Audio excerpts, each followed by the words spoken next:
नमस्कार साथियों, मैं नदीम अहमद आपके अपने कोचिंग इंस्टीट्यूट गुरुजी एजुकेशन पर आपका हार्दिक अभिनंदन और स्वागत करता हूं। साथियों, मैं पढ़ाने वाला हूं आपको करंट अफेयर डेली बेसिस पे ही पढ़ा सकता था, बट मैंने एनालिसिस किया, बहुत सारी वीडियोस देखी, उसके बाद मैंने सोचा कि करंट अफेयर को क्यों ना टॉपिक वाइज पढ़ाया जाए, जिससे कि नोट्स बनाने में आसानी हो। कोई नया डेटा अपडेट हो तो उसको हम अपने नोट्स में अपडेट कर सकें। क्योंकि क्या होता है, कहीं पर खेल है, कहीं पर पुरस्कार की डिटेल है, कहीं युद्धाभ्यास लिखा हुआ है, सब मिक्सअप होता है, उससे कन्फ्यूज़न पैदा होती है, कन्फ्यूज़न क्रिएट होती है। तो कन्फ्यूज़न को दूर करने के लिए, सभी नोट्स को एकदम क्रिस्टल क्लियर बनाने के लिए टॉपिक वाइज करंट अफेयर पढ़ेंगे। आप देख पा रहे होंगे बोर्ड पे मैंने सभी टॉपिक लिख रखे हैं, जो कि मैं आपको क्रमबद्ध तरीके से पढ़ाने वाला हूं। साथियों, मैं सभी टॉपिक्स की आपको बेसिक जानकारी देता हूं, उसके बाद आज का टॉपिक हम शुरू करेंगे खेल। तो साथियों, सबसे पहले हम शुरुआत करते हैं, अपने प्रमुख टॉपिक्स के बारे में बताने वाला हूं आपको। तो साथियों, आप देख पा रहे होंगे हमारा सबसे पहला टॉपिक होगा खेल। खेल के बारे में हम विस्तृत रूप से पढ़ेंगे, जैसे ओलंपिक खेल्स हो गया, ओलंपिक खेल है, पैरा ओलंपिक है और कॉमनवेल्थ है, और of view Australian open, Wimbledon open, French open और मियामी ओपन, इस तरह की तमाम टेनिस प्रतियोगिताएं, क्रिकेट प्रतियोगिताएं और विभिन्न प्रकार के खेल जो कि डेली बेसिस और जो एनुअल होते हैं, या 5 वर्ष में होते हैं, 4 वर्ष में एक दफ़ा होते हैं। तो इन सभी खेल के बारे में डिटेल से पढ़ेंगे, विस्तृत जानकारी मैं आपको दूंगा इनके बारे में। उसके बाद हमारा दूसरा टॉपिक होगा सूचकांक। सूचकांक हम सिर्फ लेयर 1 और लेयर 2 के पढ़ेंगे, क्योंकि सूचकांक बहुत सारे हैं। अगर हम सूचकांक को पढ़ने लगें तो 500,000 से भी ज़्यादा सूचकांक हो जाएंगे, बट हम इतने नहीं पढ़ने वाले हैं। हम सिलेक्टेड मैक्सिमम 35 to 40 सूचकांक हम पढ़ेंगे, जिसमें लेयर 1 और लेयर 2 के ही सूचकांक होंगे। तो साथियों, फालतू की चीज़ें पढ़ने की बिल्कुल आवश्यकता नहीं है, सिर्फ टू द पॉइंट और जो इम्पोर्टेंट है, जिसकी प्रबल संभावना है परीक्षा में पूछे जाने की, हम सिर्फ वही पढ़ने वाले हैं। तो साथियों, हमारा दूसरा टॉपिक सूचकांक हो गया।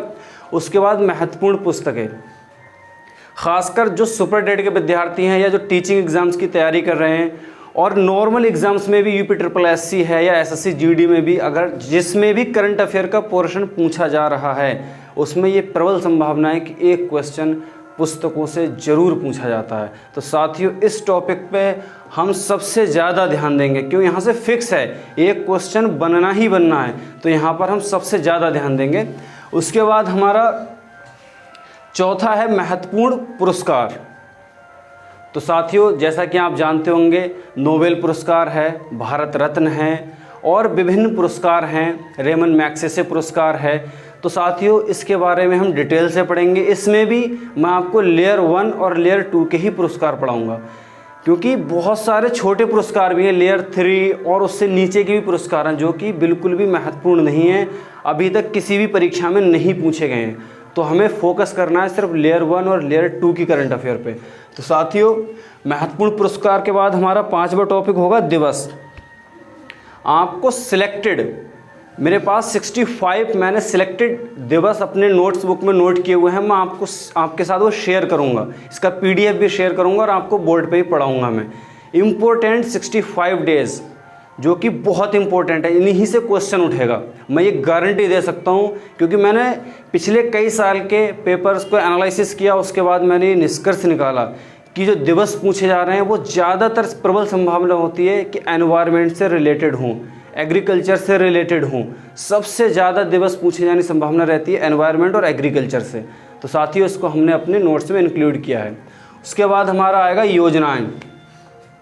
केंद्र सरकार की, राज्य सरकार की विभिन्न योजनाएं चलती रहती हैं, तो इसके बारे में भी मैं आपको विस्तृत रूप से पढ़ाऊंगा कि कौन कौन सी योजनाएं महत्वपूर्ण हैं, कौन सी योजनाओं को पढ़ना आवश्यक है, कहाँ से अधिक संभावना है क्वेश्चन उठने की, मैं उसको नोट डालकर आपको पढ़ाऊंगा।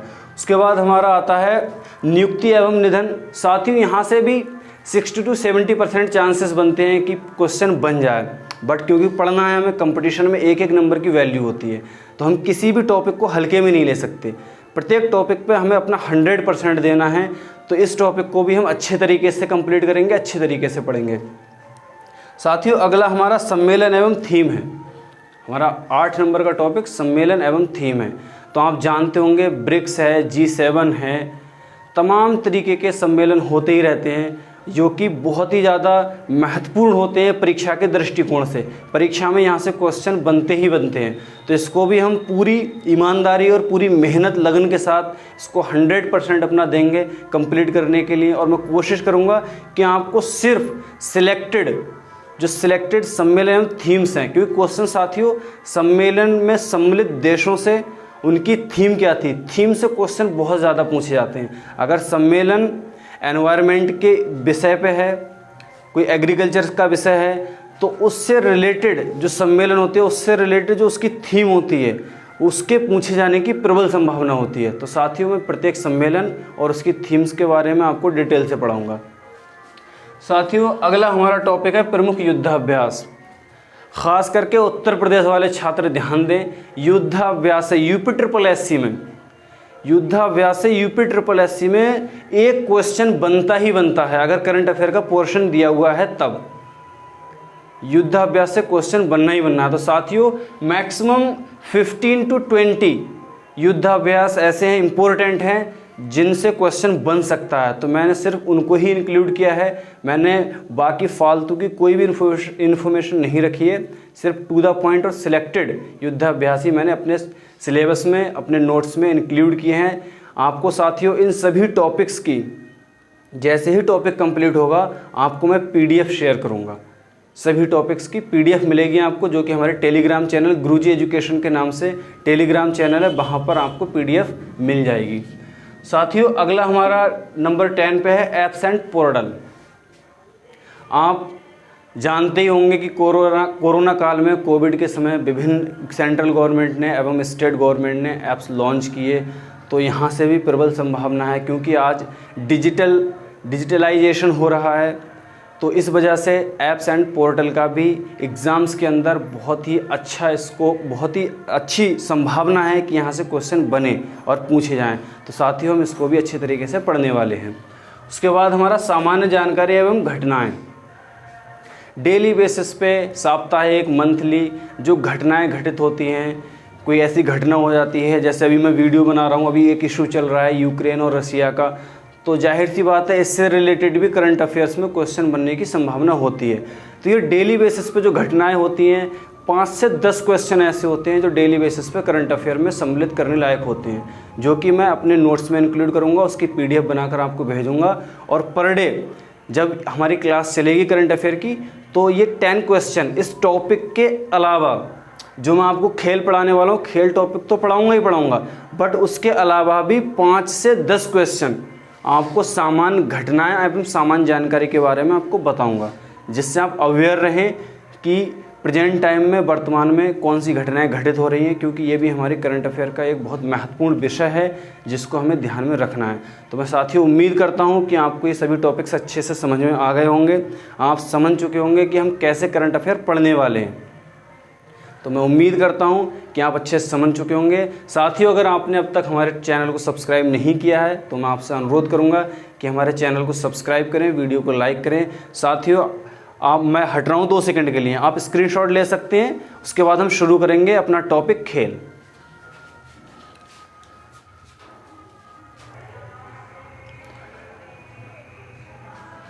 तो साथियों जैसा कि मैंने आपसे बोला था कि हमारा अगला क्या, ये पहला ही टॉपिक है खेल से हम शुरुआत करने वाले अपने करंट अफेयर की।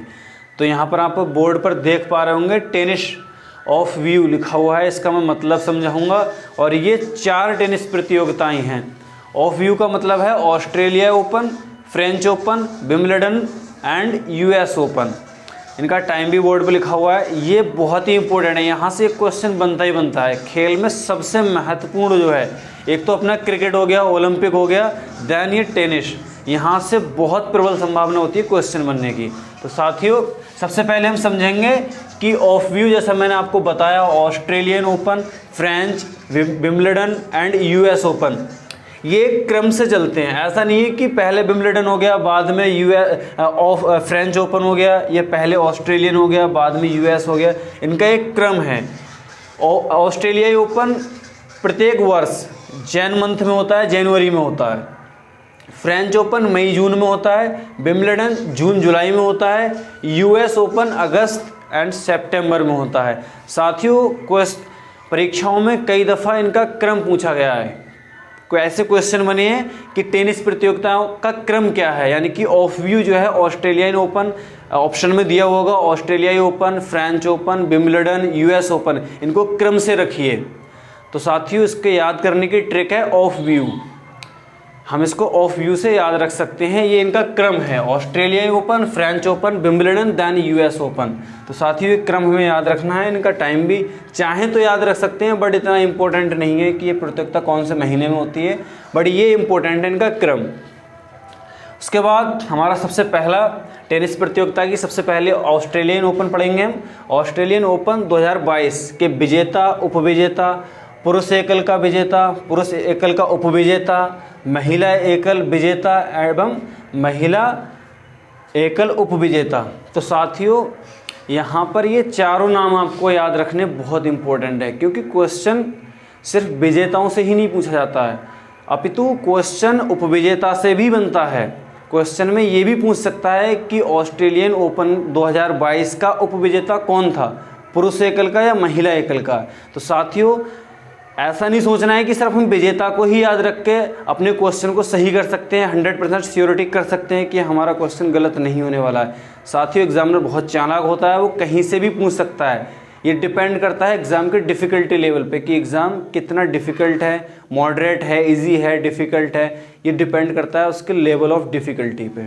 ठीक है साथियों, तो आप बोर्ड पर देख पा रहे होंगे पुरुष एकल का विजेता राफेल नडाल, ये स्पेन के रहने वाले हैं। साथियों कंट्री भी पूछी जाती है, विजेता उपविजेताओं के साथ साथ आपको यह भी याद रखना है कि वह विजेता या उपविजेता किस कंट्री में रहता है, किस कंट्री से बिलोंग करता है। तो ये भी बहुत इंपॉर्टेंट है। पुरुष एकल का विजेता राफेल नडाल, ये स्पेन के रहने वाले हैं।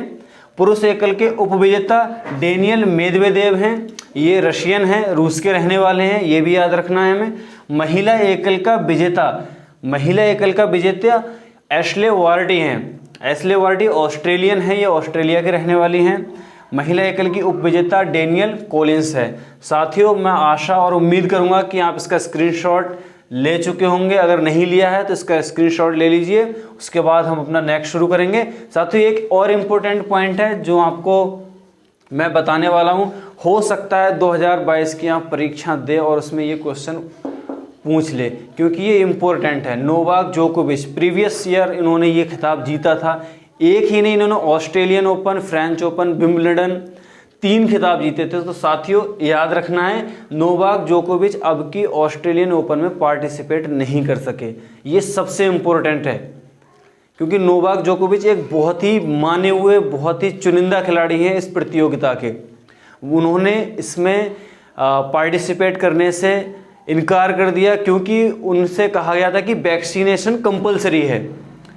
जो ये टीम है, संस्था है जो ऑस्ट्रेलियन ओपन कराती है, उन्होंने सभी प्लेयर्स के लिए वैक्सीनेशन अनिवार्य किया हुआ था, बट नोवाक जोकोविच ने वैक्सीनेशन कराने से स्पष्ट मना कर दिया, जिसके कारण उन्हें ऑस्ट्रेलियन ओपन में भाग लेने से प्रतिबंधित कर दिया गया, रोक दिया गया। तो साथियों ये नोट डालकर, ये सबसे इंपॉर्टेंट पॉइंट है, याद रखना है। क्वेश्चन ऐसे बन सकता है कि किस मशहूर खिलाड़ी ने टेनिस प्रतियोगिता ऑस्ट्रेलियन ओपन में 2022 में भाग नहीं लिया। तो साथियों याद रखना है नोवाक जोकोविच, ये इंपॉर्टेंट है। साथियों इसके बाद हम शुरुआत करेंगे अपनी नेक्स्ट फ्रेंच ओपन से। तो मैं उम्मीद करूंगा आपने स्क्रीनशॉट पहले ले ही लिया होगा। ठीक है साथियों, तो साथियों शुरुआत करते हैं अपनी नेक्स्ट टेनिस प्रतियोगिता फ्रेंच ओपन 2022। क्योंकि साथियों अभी फरवरी चल रहा है, तो ऑस्ट्रेलियन ओपन तो जनवरी में होता है, अभी जून जुलाई अगस्त सितंबर में नेक्स्ट प्रतियोगिताएं होंगी। तो क्योंकि 2022 चल रहा है तो अभी सिर्फ एक प्रतियोगिता हुई है, बाकी 2021 की हमें याद रखना है, क्योंकि जब तक नई प्रतियोगिता नहीं हो जाती तब तक पुरानी प्रतियोगिता ही करंट का पोर्शन रहता है, ये हमें याद रखना है। तो ये हमारा फ्रेंच ओपन 2021 है, जबकि मैंने आपको पढ़ाया था ऑस्ट्रेलियन ओपन वो 2022 का था। ओके, तो फ्रेंच ओपन 2021, इसका पुरुष एकल का विजेता नोवाक जोकोविच हैं, सर्बिया के रहने वाले हैं। ये हमें इसकी कंट्री भी याद रखनी है, बहुत इंपॉर्टेंट होता है, कंट्री भी पूछ लेता है। बहुत ज़्यादा चांसेस रहते हैं कि जो टॉप खिलाड़ी होते हैं, जो बहुत ज़्यादा फेमस खिलाड़ी होते हैं, वो कौन सी कंट्री से बिलोंग करते हैं, ये भी करंट का एक हिस्सा है और पूछा जाता है परीक्षाओं में। पुरुष एकल का उपविजेता स्टेफनोस सित्सिपास, ये ग्रीक हैं, ग्रीस के रहने वाले हैं। उसके बाद हमारा महिला एकल विजेता बारबोरा क्रेजिकोवा हैं, ये चेक गणराज्य से बिलोंग करती हैं। महिला एकल की उपविजेता अनास्तासिया पाव्लिचेंकोवा हैं, ये रशियन हैं, ये रूस से बिलोंग करती हैं। साथियों, मैं बोर्ड से 2 सेकंड के लिए हटूंगा, आपसे अनुरोध करूंगा कि इसका स्क्रीनशॉट ले लें, क्योंकि इसमें समझाने लायक तो कुछ ऐसा है नहीं कि मैं आपके सामने इसकी व्याख्या करूं, इसको डिस्क्राइब करूं, इलेबोरेट करूं। ये तो सिर्फ फैक्चुअल इन्फॉर्मेशन है। जो टॉपिक इलेबोरेशन मांगते हैं, व्याख्या मांगते हैं, उन पर ज़रूर व्याख्या होगी, बट ये फैक्चुअल इन्फॉर्मेशन है, आपको नोट डाउन करना है, इसको याद करना है। जितना मैंने बताया है दैट्स इनफ, इससे ज़्यादा आपको पढ़ने की ज़रूरत नहीं है। आप विश्वास करिए, इससे बाहर एक भी क्वेश्चन नहीं जाएगा। जिस तरीके से, जिस स्ट्रेटेजी से मैं पढ़ा रहा हूँ करंट अफेयर, एक दफ़ा पढ़ के देखिए, बहुत मज़ा आएगा, बहुत इंटरेस्टिंग बना दूंगा करंट अफेयर को। तो साथियों, मैं बोर्ड से हट रहा हूँ 2 सेकंड के लिए, आपसे अनुरोध करूँगा स्क्रीनशॉट ले लें। साथियों, शुरुआत करते हैं अपनी अगली टेनिस प्रतियोगिता विंबलडन। ये भी 2021 में ही हुई थी, क्योंकि विंबलडन भी जून जुलाई के समय पर ही होती है। तो साथियों, ये भी 2021 की ही प्रतियोगिता है, 2022 की नहीं है। 2022 की होने वाली है, नेक्स्ट जून जुलाई में होगी, ये जो जून जुलाई आएगा उसमें। तो साथियों, ये 2021 भी इम्पोर्टेंट है, क्योंकि जब तक नई प्रतियोगिता नहीं होती तब तक पुरानी वाली ही करंट अफेयर का पोर्शन रहती है। तो साथियों, विंबलडन 2021 के पुरुष एकल के विजेता हैं नोवाक जोकोविच, जो कि सर्बिया के रहने वाले हैं। पुरुष एकल के उपविजेता हैं मैटियो बेरेटिनी, जो कि इटली के रहने वाले हैं। और साथियों, महिला एकल के विजेता हैं एशले वार्डी, ये ऑस्ट्रेलिया की रहने वाली हैं। और महिला एकल उपविजेता कैरोलिना प्लिस्कोवा, ये चेक गणराज्य की रहने वाली है। तो साथियों, इसका स्क्रीनशॉट ले लीजिए, और इसमें कुछ समझाने को तो इतना ज़्यादा है नहीं, तो इसका स्क्रीनशॉट ले सकते हैं आप। मैं 2 सेकंड के लिए हट रहा हूँ।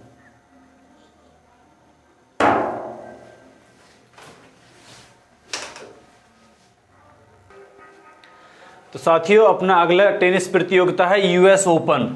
यूएस ओपन 2021 के विजेता, पुरुष एकल के विजेता डेनियल मेदवेदेव हैं, जो रूस से बिलोंग करते हैं। पुरुष एकल के उपविजेता नोवाक जोकोविच हैं, बहुत फेमस खिलाड़ी हैं भाई, ये टेनिस प्रतियोगिता के बहुत ही फेमस खिलाड़ी हैं नोवाक जोकोविच, जो सर्बिया के हैं। इनको हराकर डेनियल मेदवेदेव ने, जो रूस से बिलोंग करते हैं, यूएस ओपन 2021 का खिताब जीता। साथियों, महिला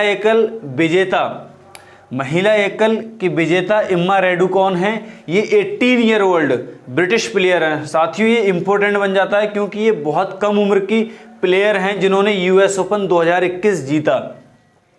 तो साथियों, इम्मा रेडुकॉन का नाम हमें याद रखना है। ये 18 ईयर ओल्ड हैं, ब्रिटिश प्लेयर हैं, ब्रिटेन से बिलोंग करती हैं। साथियों, महिला एकल उपविजेता लीला फर्नांडीज हैं, इनको भी याद रखना है, ये भी इंपॉर्टेंट है। तो साथियों, अब आप इसका स्क्रीनशॉट ले सकते हैं। मैं हट रहा हूं बोर्ड से।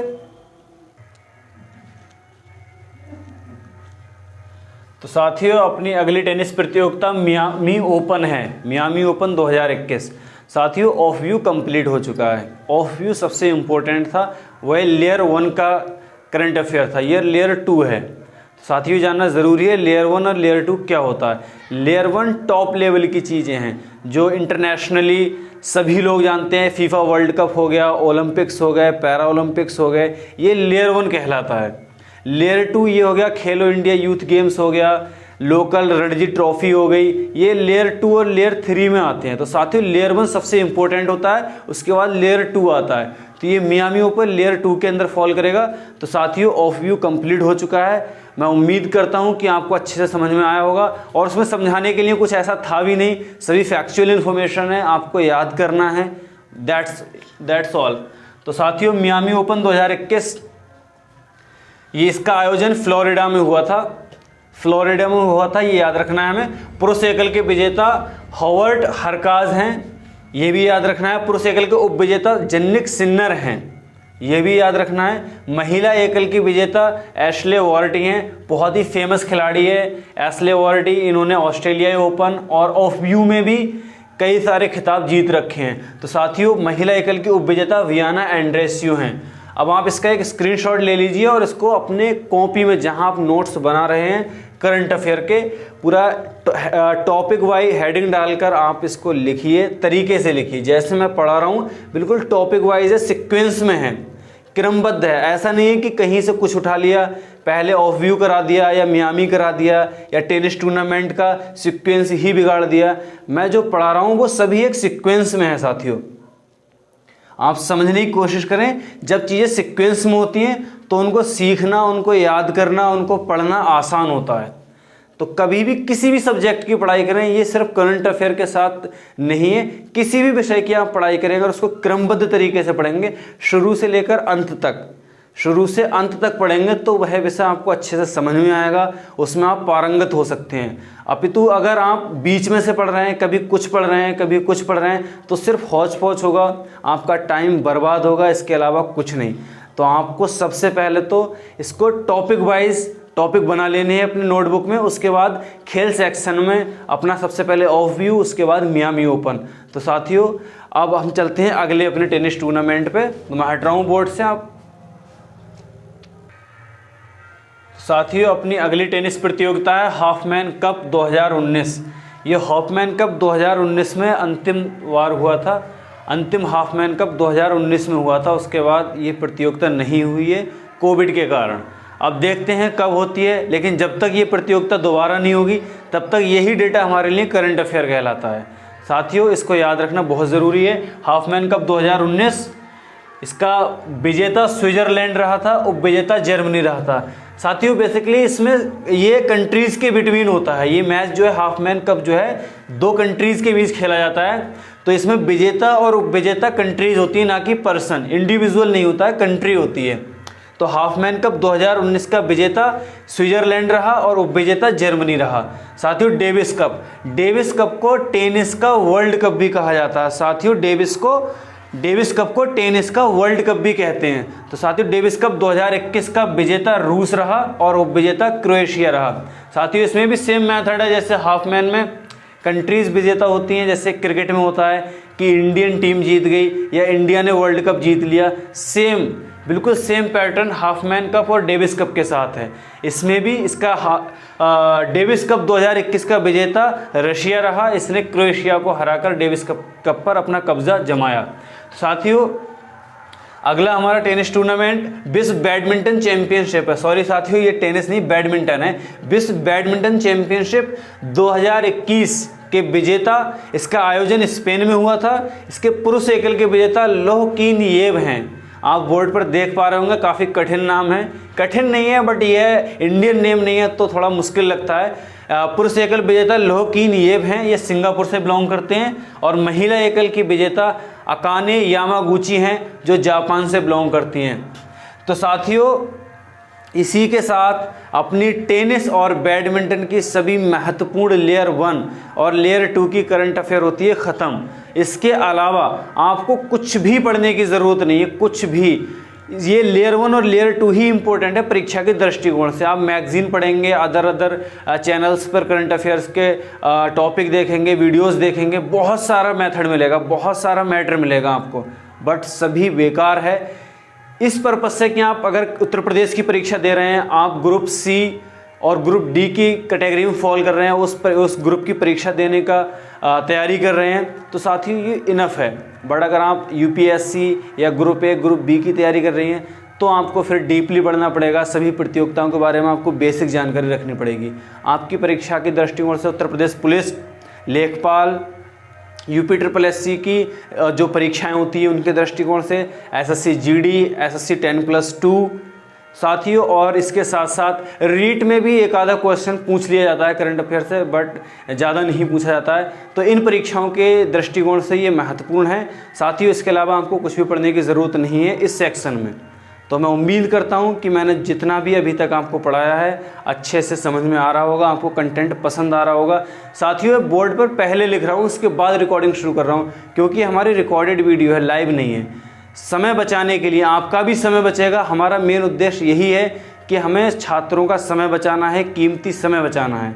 इसलिए हम पहले ही बोर्ड पे उन सभी डेटा को, उन सभी फैक्ट्स को लिख लेते हैं जिससे कि आपका समय बचे। मुझे सिर्फ डिस्क्राइब करना है, एक्सप्लेन करना है, एलेबोरेट करने हैं पॉइंट, दैट्स ऑल। तो साथियों मैं बोर्ड से 2 सेकंड के लिए हटूंगा, आप इसका स्क्रीनशॉट ले सकते हैं। Then we will start next topic.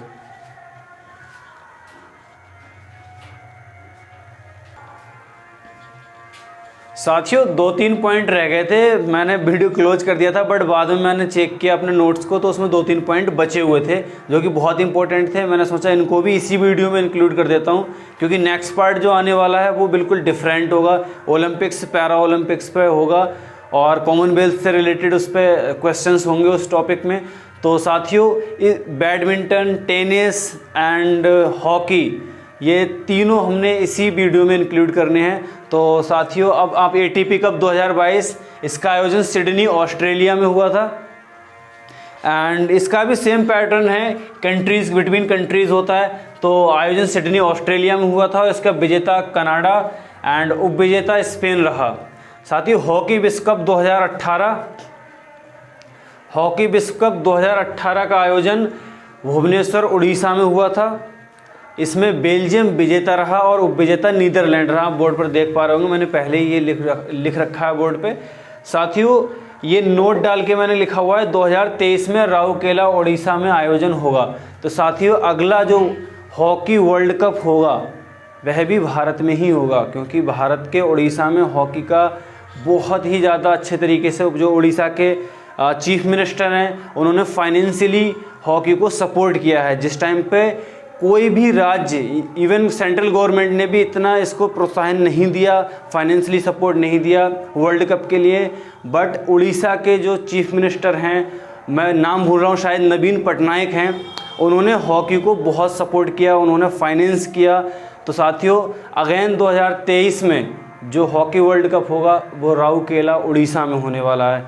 तो साथियों इसी के साथ मैं अपनी वीडियो एंड करूँगा।